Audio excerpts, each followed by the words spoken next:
جی بسم اللہ الرحمن الرحیم، السلام علیکم ورحمۃ اللہ وبرکاتہ۔ حضور والا، آج جس ادارے میں موجود ہوں، یہ ادارہ جو ہے، اس ادارے کے سربراہ ڈائریکٹر پرنسپل صاحب کمال کے انسان، میرے لیے آج سعادت کی بات ہے۔ یہ بچوں کو واقعی آپ بلیو کیجیے گا، بچوں کو صرف ایجوکیشن ہی دے رہے، بچوں کو ایجوکیشن کے ساتھ گرومنگ یعنی کہ تعلیم کے ساتھ ان کی تربیت کر رہے ہیں۔ دوستو، یہ جناب سید Shahzad Hussain sahib The Royal International School of Education, اس ادارے کے یہ سربراہ ہیں، پرنسپل صاحب ہیں۔ میرے لیے آج اعزاز کی بات ہے، میں ان کے ہاں موجود ہوں۔ دوستو، یہ جو ادارہ ہے یہ واقع ہے بھائی والا فاٹک 202 چک، اس کی لیفٹ سائڈ پر یہ ادارہ واقع ہے۔ یہاں کے اسٹوڈنٹس کے میں نے انٹرویو لیے ہیں، بلیو کیجیے گا میں ڈیلی کہیں نہ کہیں میرا سیشن ہوتا ہے۔ توحید کے حوالے سے مجھے لیول 2 کلاس کی بیٹی نے ایسا آنسر دیا ہے میں نے کبھی نہیں سنا، آپ بلیو کیجیے گا۔ میں وہ سر سے جاننا چاہتا ہوں جناب سید شہزاد حسین صاحب سے کہ سر یہ کیسے ہے، یہ کیوں ہے؟ جی سر، جی السلام علیکم سر۔ وعلیکم السلام ورحمۃ اللہ وبرکاتہ۔ جی سر، کیسے ہیں آپ؟ جی الحمدللہ سر، سب سے پہلے میں دل سے شکر گزار ہوں، آپ نے یہ قابل ہمیں سمجھا، یہ سعادت دی کہ ہم آپ کا انٹرویو کلیکٹ کرنے جا رہے ہیں۔ سر جی، سب سے پہلے مجھے یہ بتائیے گا ایک استاد کی ڈیفینیشن کیا ہے؟ استاد کیا ہے؟ جی، اعوذ باللہ من الشیطان الرجیم، بسم اللہ الرحمن الرحیم۔ جی، میرے لیے سعادت ہے ثاقب بھائی کہ آپ تشریف لائے، اور اب ماشاءاللہ کافی عرصہ سے آپ کام کر رہے ہیں، تو بہت خوشی ہوئی۔ ہم آپ کے مشکور ہیں کہ آپ تشریف لائے اور آ کے بچوں سے مختلف سوالات کیے، ان کی اسکل کو پرکھا، ان کی حوصلہ افزائی کی۔ Thank you.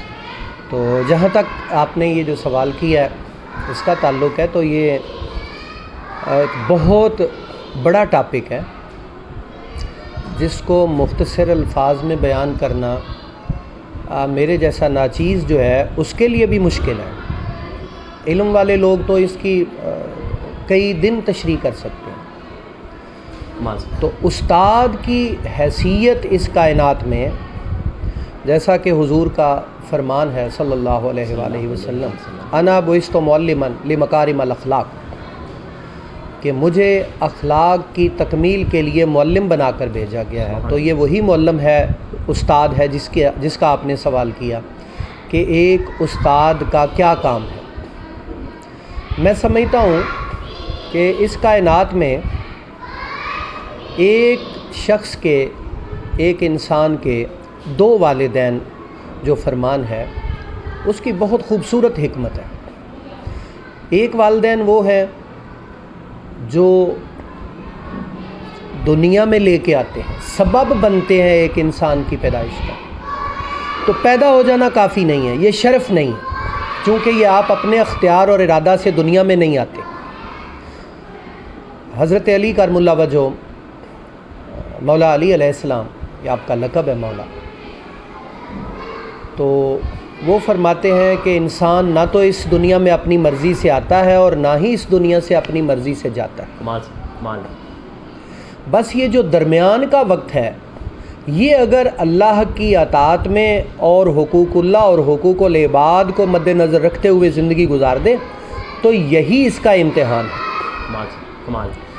تو دنیا میں ایک انسان جب آتا ہے تو اس کے والدین اس کا سبب بنتے ہیں، اور پھر دنیا میں اطاعت خداوندی، اطاعت والدین، اخلاقیات، حقوق و فرائض، عدل و انصاف، یہ ساری کی ساری تعلیمات انسان کو استاد ہی سکھاتا ہے۔ دوسرے لفظوں میں یہ سمجھ لیں کہ دنیا میں ایک جانور پیدا ہوتا ہے اور ایک انسان پیدا ہوتا ہے، دونوں بڑے ہوتے جاتے ہیں، دونوں میں جو فرق پیدا ہوتا ہے، ایک انسان بن جاتا ہے، ایک حیوان رہ جاتا ہے، فرق استاد کا ہے۔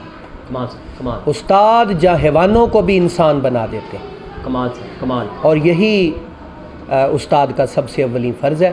باقی تعلیم و تربیت، تعلیم حضور فرماتے ہیں، آقا نے فرمایا کہ ماں کی گود سے آپ قبر کی گود تک علم، الالمہد واللحد، یا مہد سے لحد تک علم حاصل کریں۔